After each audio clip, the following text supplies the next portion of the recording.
Hey, good morning, everyone. Welcome to UroNurse. I'm your host, Vic Sinise. If you're watching us live, great. You could be watching us on YouTube, LinkedIn, Facebook, X, and StreamYard, of course. Any of those are fine. We're glad to have you on the show. We come to you every Saturday at 9 a.m. Central Time. So never miss an episode. No excuse. Hey, if you've never checked us out before, be sure to check out our website, First Timers. Go to uronurse.com to learn more about the show. It's the best place to find information about the show and what's going on with other podcasts. And hey, all of our previous episodes are always available online, 129 of them. And it's the fastest way to find them is through our website. Now, some of you like to listen in your car. No problemo. Just go to our UroNurse Plus area. Our audio podcast comes out about an hour after every episode. It's available through any of your favorite audio podcasting avenues like Apple, Spotify, Amazon, and YouTube. So this week we got a great show. We're going to be joined by Kate Boutin from Ambu, who's going to talk about this new cystoscope that's disposable. Yes, you throw it one-time use and you can get rid of it. So that's going to be interesting. We're going to have her joining us. But we do have our experts joining us here today. Let's go ahead and bring our experts in today right now. Experts, welcome to the show. How's everybody doing? Good. Good morning. Thanks for having me. Thanks, Vic. Yep. All right. I think we'll go ahead and do our introductions. Everybody who doesn't know who I am, my name is Vic Sinise. I'm the guy who started this show, and I've been in urology for the past 40 years, loving every moment of it, and decided that, hey, now it's time to pass it on, some of this valuable information that I have. So I started it and asked a few of my friends to join me. And I've had some great experts who joined the show and guest experts like Kate, who's joining us today, so that we can all learn more together. So let's go ahead and switch over to Lori. You can give your talk, your introduction. Good morning, everyone. My name is Lori Atkinson. I'm a certified urology registered nurse. I have been a urology nurse since 1998 and currently work for Northwestern Medicine in Geneva and Winfield, Illinois. All right. And then Kate, why don't you go ahead and explain who you are? Absolutely. Thanks, Vic. So Kate Boutin here. I am currently in my home office out of Chapel Hill, North Carolina. I've been in urology for over a decade, and I come from a sales and marketing background. My previous lives, I have carried the bag, actually selling the disruptive, minimally invasive technology called the UroLift system here in the Raleigh area. Moved on over to marketing for ProSet Biorobotics and completed some sales experience with Medtronic endoscopy solutions. And here I'm with Ambu and happy to be here. All right. So I have a technical difficulty right now. I can't seem to switch my slides over. So there it is. There. Okay. So I lost my mouse for a moment. I don't know where it went. I've got too many monitors, I think, open, and it just started going to one of the other monitors. But hey, we got the show ready to go. Kate, if you're ready, I'm going to bring up your slides and take it away. Sounds great. Well, excellent. So again, I'm here on behalf of Ambu and discussing our cystoscopy solution for HCPs and nurses and APPs alike. Let's get right into it. We're going to talk today about a few items. So we have Ambu history, which I'll go over, where we started, where we are today. We'll talk about the endoscopy specialty solutions across the entire organization, and then go into the urology portfolio. We'll talk about the cystoscope technical specifications as well as practice efficiencies, and then follow up with sustainability and open it up for Q&A. All right. So this timeline here really highlights where we started in 1956 to where we are today. And we really pioneered the evolution of single-use endoscopy and medical devices for over 85 years. From the Ambu bag, which you all know, there's a picture of it on the bottom left there. It looks very different today, but it still holds the same purpose and the same solution from Ambu to the practitioner. We have our newest product launches, which we'll talk about one of those today, which is the Cysto 5 HD, as well as SureSight. And we continue to lead the way in single-use endoscopy innovation. Here at Ambu, we're really focused on forward-thinking solutions and have built on more than a decade of single-use endoscopy for reliable, sterile, and cost-effective solutions to our customers. We launched the world's first single-use flexible bronchoscope in 2009, and today more than 1 million of our single-use endoscopies are used in more than 6,000 hospitals globally. We have the largest single-use R&D team in the world, and Ambu has a global R&D workforce of approximately 350 employees across 3 dedicated R&D centers in Denmark, Germany, and Malaysia. Our modular design approach and infrastructure enables us to develop high-quality, single-use technologies across clinical areas and deliver it efficiently. We're fully focused on single-use endoscopy, and 20% of our single-use revenue is fed back into product innovation. We have an in-house value chain along with experienced, reliable experts, which allows our customers to standardize with single use across multiple clinical specialties and service lines.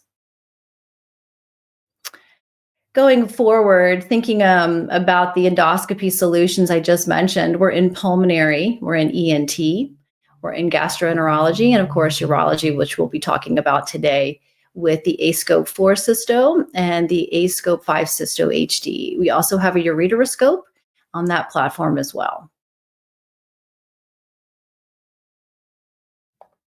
Here we have our urology portfolio. We have our AScope 4 Cysto on the left, and newly launched mid-November 2024 as our AScope 5 Cysto HD. We have our ureteroscope on the right here, and then our aView 2 Advanced, which is one of two of our displaying units. And that really is that's a platform whereby all of the scopes in those specialty areas can plug into this displaying unit. Excuse me. And we also have an A-Box 2, which is a more stationary displaying unit that's meant for the OR use. This aView 2 Advanced here is the more portable solution, again, supporting the full single-use ecosystem.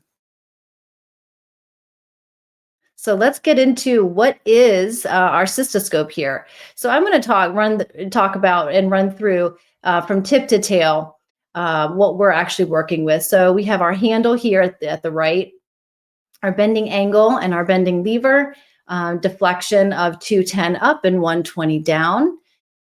We also have a working channel of 6.6 French for tools up to 6.0 French to be inserted through that working channel. We are a truly plug and play device whereby the cord here, you can see it just plugs right into the aView 2 Advanced, popping up your image right on the screen. We also have a 388 millimeter length for the insertion cord, as well as the outer diameter is 16.2 French. We have a camera sensor at the distal tip of the scope, which is 800 by 800 pixels, which allows full HD visualization. And then we also have our ARC technology. So that technology allows the practitioner and sometimes the patient, if you're having the camera and the displaying unit facing the patient, allows them to see the enhanced vascularity. So in this slide, you can see ARC is off, and that stands for advanced red contrast. ARC is off here on this page on the left. And then we have on the right, when you're turning ARC on, it really allows those colors to come forward that are red, highlighting vascularity and also highlighting potential lesions or suspected areas. So the technical specifications of aScope and aView here, again, it's single-use digital cystoscope, a 16 French outer diameter with a 6.6 French channel, and again, highlighting that it's plug and play. Our AV2 Advanced HD monitor, fully portable, full HD resolution, picture and video capabilities, dual screen capabilities, and we are able to integrate into the EHR of the hospital system or the clinic through PACS and DICOM.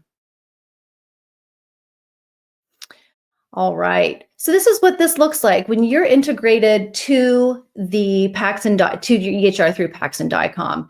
We have a work list capability. We're the only company in the industry for single-use endoscopes that provides the work list interface. The patient can be selected at this point during the or before the procedure. Pictures and videos taken are automatically uploaded to the EHR. We see a lot of practitioners and surgeons taking pictures with their phone of the image that they want and then uploading it to the patient chart afterwards. So our work list and our integration really eliminates the need for that.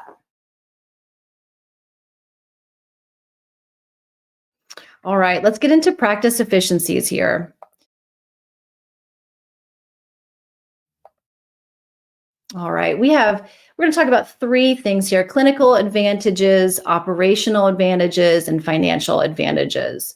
So as I would imagine, there are many healthcare practitioners and nurses watching this right now. And so the four scenarios here, I'm sure everyone can relate to and has had some experience with in their tenure in their profession.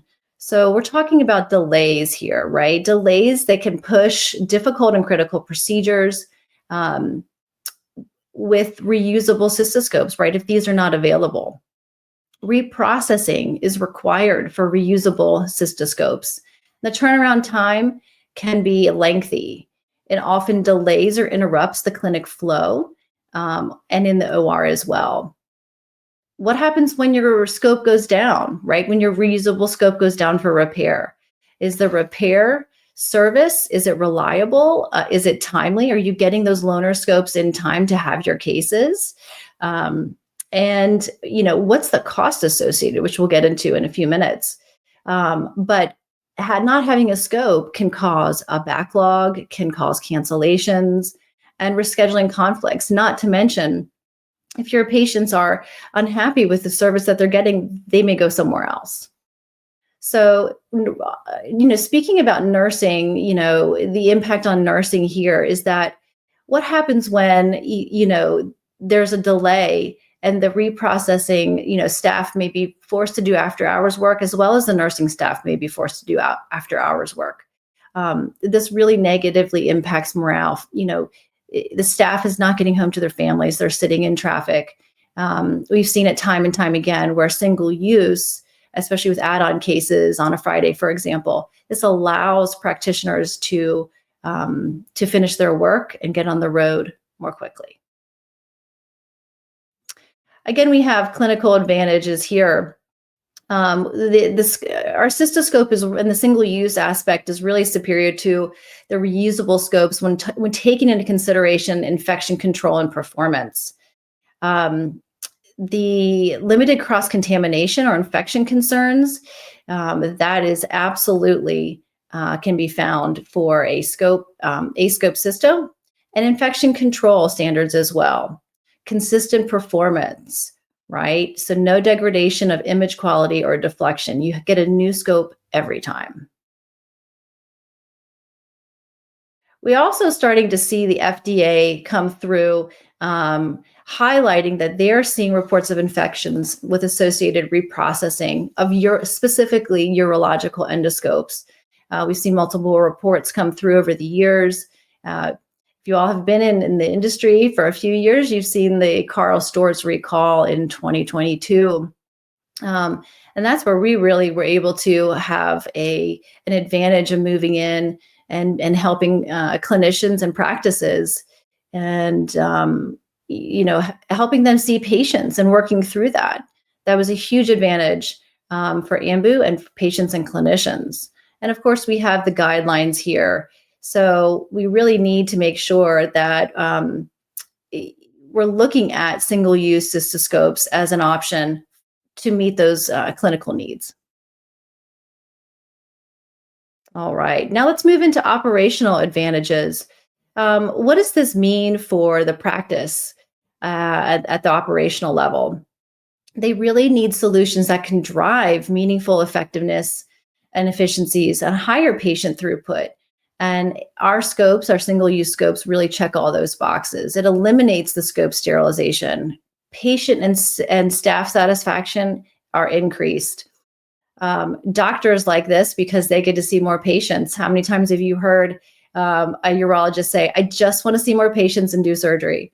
So this allows them to accomplish that goal.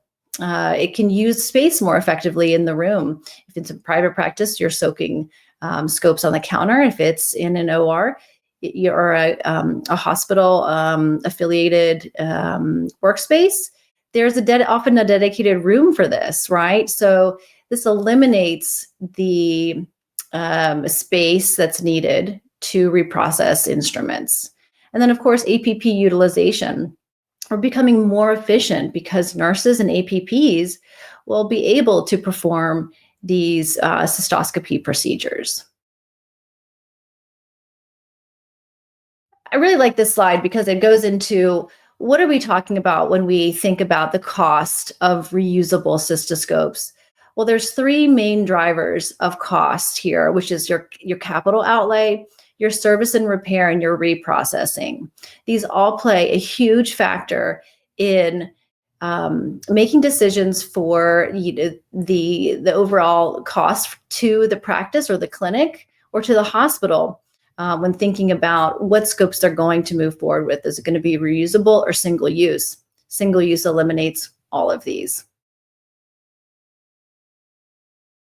I like this slide as well because it really shows the amount of waste and water used that I think most of us don't think about when we're thinking about how can it be efficient from an operational perspective, and almost like almost a recycling perspective as well. So your reusable cystoscope is going to use 16 gallons of water in one reprocessing cycle.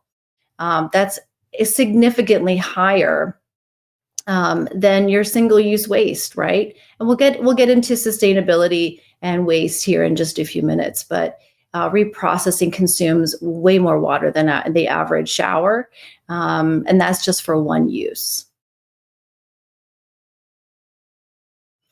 Let's get into financial advantages. So for the practice, they're thinking about, administration is thinking about how can they reduce the cysto block time? How can they see more patients and then utilize APPs? It's all about efficiency. And they want to make sure that they're spending the money where they can get the most out of it, not only for the hospital, but for the staff and for the patients. A few interesting aspects here. The average MA time spent per case with reusable cystoscopy is 32 minutes. And the average time spent with single use is 10 minutes. And that was from a study at Mount Sinai. And with Duke Health, we ran two studies. This was an older study.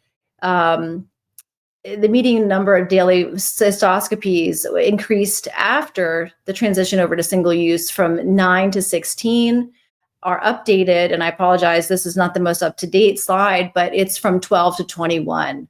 So huge increase in being able to see more patients, which means a greater revenue stream financially. Again, breaking this down a little bit further, what's the additional revenue that's seeing only one extra cysto patient per day? That's going to generate nearly $80,000 in additional revenue per year. All right, we're going to go into sustainability here. And this really ties it all into what Ambu is about and why the single-use aspect and how we do that so well and how we're efficient at what we do. So we're really committed to reducing our environmental impact. And we're the only company on the market that is doing this and that is invested in this. We've been invested in sustainability initiatives since day one. And we have really two strategic focus areas. One is reducing the impact of our product and packaging. The other is reducing our overall carbon emission and carbon footprint from our manufacturing. We're committed to sustainable endoscopy through circular products and packaging, which has to do with the move from a linear business model to non-renewable raw materials like plastics made of fossil oil and products ending up in a landfill, to circular business model using renewable raw materials such as bioplastics and recycling. Also, our commitment to operating responsibly and approaching a net zero emissions in collaboration with our suppliers and other partners. We're working to reduce this environmental footprint in our manufacturing of products, including the use of renewable electricity and minimizing waste.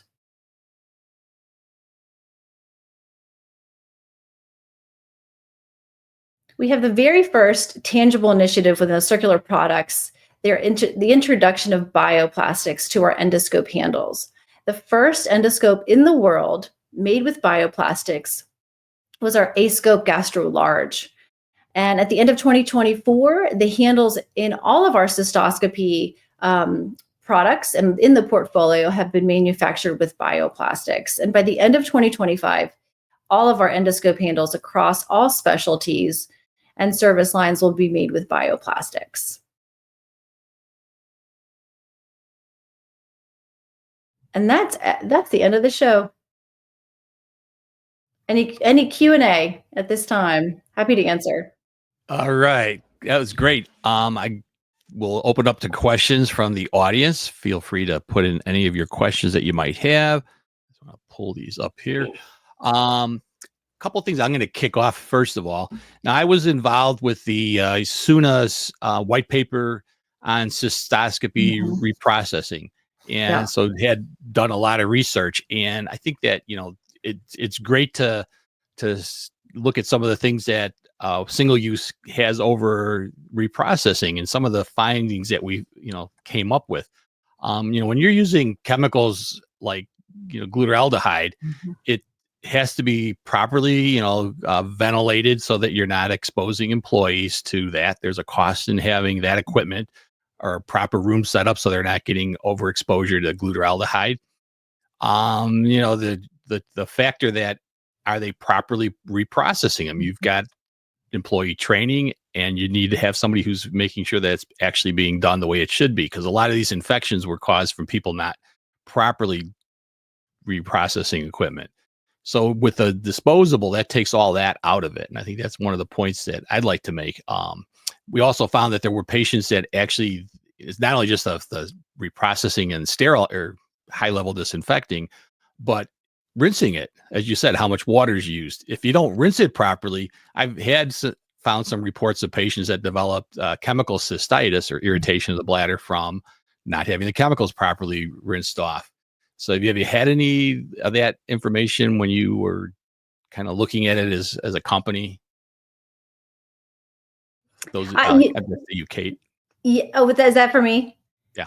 Yeah, that was a huge part in, I've been with Ambu now for 6 months, and, coming from Medtronic and Procept and Teleflex, I think aligning kind of my values, if you will, to where am I going to go next, right? Where, we all have choices on where we want to work and who we want to work with. And I think knowing that they were invested in sustainability along with the bioplastic aspect, but having been a patient myself, right, as we get older, we need procedures and, and things done. So taking a look at it from a consumer perspective too, it's like, well, I want to be aligned with not only a company that's doing right by the environment, but a company that's doing right by clinicians and patients,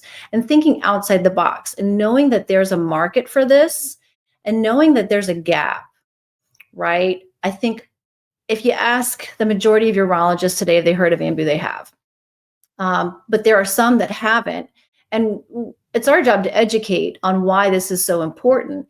And then you're going to have customers asking for this, if they're not already. So yeah, it was an important factor for me when deciding to go with Ambu, for sure. Good point. We do have a bunch of questions coming in. Lori, if you'd want to read some of those off for us. Sure. So the first question, how will Ambu manage the 24% decrease in Medicare payment for cystoscopies to physicians in the next 2 years? We're seeing this. We have an incredible healthcare economics and reimbursement market access team here at Ambu. So we are quite aware of that decrease. That 24% decrease is actually going to be not implemented at one time, but over the next 2 years, as this participant has mentioned. And we're doing our best to educate and see where this fits best into the practice. So again, we're aware of this number and this decrease in Medicare payment, but we're also educating them on what is the private insurance paying. And we're just guiding them from an educational perspective on what fits best for them, their practice, the hospital system, and their patients.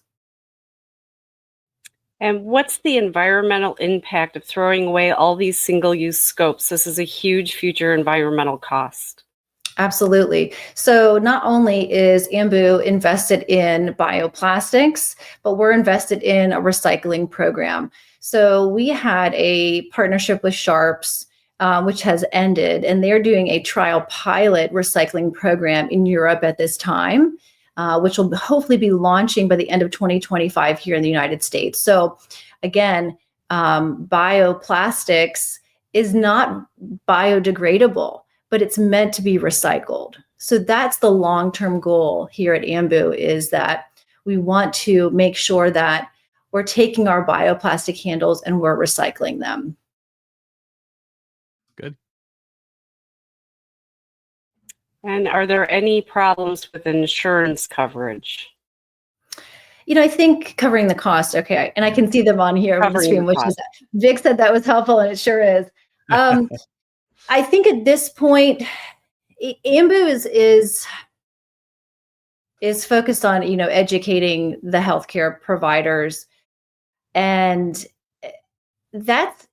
we don't really have visibility into insurance covering or not covering. That's really on a practice level. But when you're talking about what's covered and what's not covered, our cystoscopes do not have their own code. It falls under the code of cystoscopy, which could be for reusable, which could be for single use. Cystoscopies as a code billed to insurance is not dependent on whether the scope is single use or reusable. So is the code getting reimbursed at the practice level? And that's something that you'd have to ask the practice to learn more about at their specific site of service. I hope that's helpful. Great information. What is the price for disposable scope, and again, the insurance coverage? So it depends on your practice, right? We have a sales force of 48 reps around the country. I would encourage you, if you are a surgeon or your practitioner, to talk with your local sales rep. And we are on board with all the GPOs, so they can talk to you more about specific pricing for the practice or the hospital. I think you touched on something that that probably is underestimated by some of the doctors' offices, and that's that patients are more savvy now. And I think that knowing of course, we're in the business, knowing it's a single-use item that's actually sterile rather than high-level disinfection, and knowing the difference between the two, that would be my preference. And knowing that it was properly reprocessed, you don't know that when you go in. You just trust that the doctor's office you're going to is doing all the things right. After doing a lot of research, I understand that that's not always the case. Now that doesn't want to discourage people from, thinking that all the doctor's offices aren't doing this right. It's just, there was a few that were found. But the thing is, I think that, the average person coming into the office is going to be a little more alert to that. And especially after the thing with stores that hit the news saying, that's a single use only, I'm the only one that's being used on. That's matters to me. I think that's going to make a difference. I think you're absolutely right. As we become more educated as patients and more comfortable with advocating for ourselves, right? I think it's so important just to know, just to be educated so you can make an informed decision. Yeah. Lori, do you have any thoughts I on? have, yeah, I do. So from a staffing aspect, so we are currently using disposable scopes, and it's more so because we had paid a very, very high price for a high-level disinfection machine that Mhm. failed, and it needs a new compressor and yada yada, and sometimes our reusable scopes fail. And so right now we are using those scopes, and the plan is still to go back to the reusable scopes. However, it is really nice to have these scopes as a backup, especially when your equipment goes down. Because what was happening to us is our equipment would fail, and then we would have to cancel all these patients and wait for things to get fixed instead of having the disposable scopes.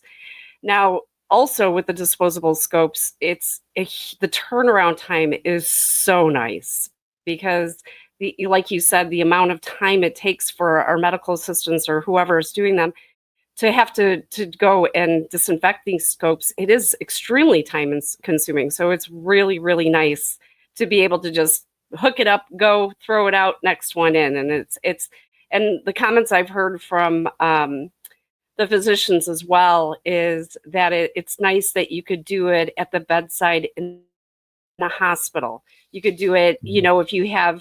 if we have procedure rooms, but if somebody needs a scope, we just, move it right to the room and quick, it's done. So those are the great aspects of it.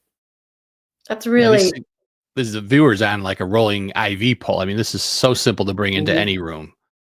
we actually, and thank you, Lori, for the those nice remarks there. And your points are absolutely spot on and well taken. I've seen a few surgeons um, actually put our AV2 Advanced, the portable, it's 12 inches, right? It's a foot wide. Um, and it's about 5 pounds. They've actually put it into a bag on the cart, and they've have, yeah, a handful of cystoscopes on this cart, but they move it around, right? They can, just to your point, they move it bedside. So you can make any exam room a procedure room if you wanted Mhm. to. Super portable. Can you kind of go over the process of setting up the scope for those that maybe have not used it? What, from the nuts and bolts from start to finish to setting this whole thing up? Yeah, absolutely. So again, single use is meant to be efficient, and you can make it as efficient as you want. But most of the time, what you're seeing is a basic Mayo stand with your sterile pad, your blue pad. You're seeing a little bit of lubricant jelly. You're seeing a bag, um, maybe 1,000 mLs hanging, the cord from the bag, and then we have a Lurlock adapter, and you can either get, a stopcock, a disposable stopcock, or a Y valve, or you can hook it all depends on what your setup is and what your equipment is at the practice. And then you'll just affix the cord, the drip cord to the scope, and plug in the scope to the displaying unit. And it's color coded. So with the HD, it's gray, so gray to gray. And then with our standard scope, it's blue, so blue to blue. You can plug them at the same time. You can see dual view, but it's a very basic setup. You could even go more efficient and more minimalist and just have the Mayo stand and your cystoscope at the ready. It all depends on what your workflow looks like in the clinic, but it's plug and play. It's meant to be very simple, very, easy and efficient. And then when you're finished, it's unplug the water, unplug from the AVU2 Advanced, the display unit. We have some locations putting it in biohazard bags or just the regular trash. So at this time, the recycling program is forthcoming. Yeah. And any calibration, white balance, or things like that need to be done. It's plug and play. It really is. There's no white balance. I know some competitor scopes have white balance, including in the single-use space and in the reusable space for sure. No white balance. It's plug and play. Once you plug it in, it's about 8 seconds for it to display on the monitor, and you can go right in. And what about the light source for this? It's built in. So there's 2 LED lights at the distal tip, and the camera chip is right behind those, and then the working channel.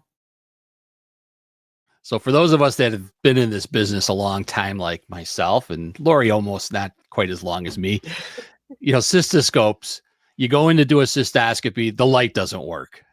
The bulb had to be changed in the unit. Sometimes we're out of bulbs, so you couldn't do the scope because of that. This is built in.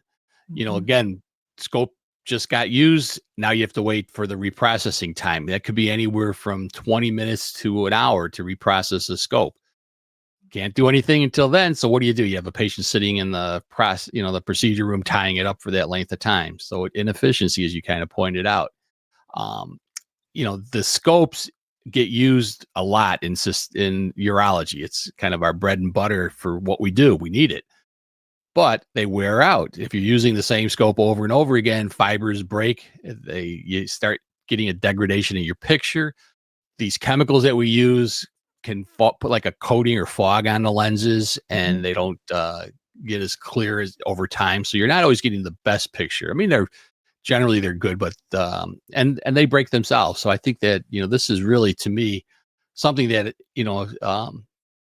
is the step in the right direction to prevent a lot of this wasted time, and that's really where we're going. Yeah.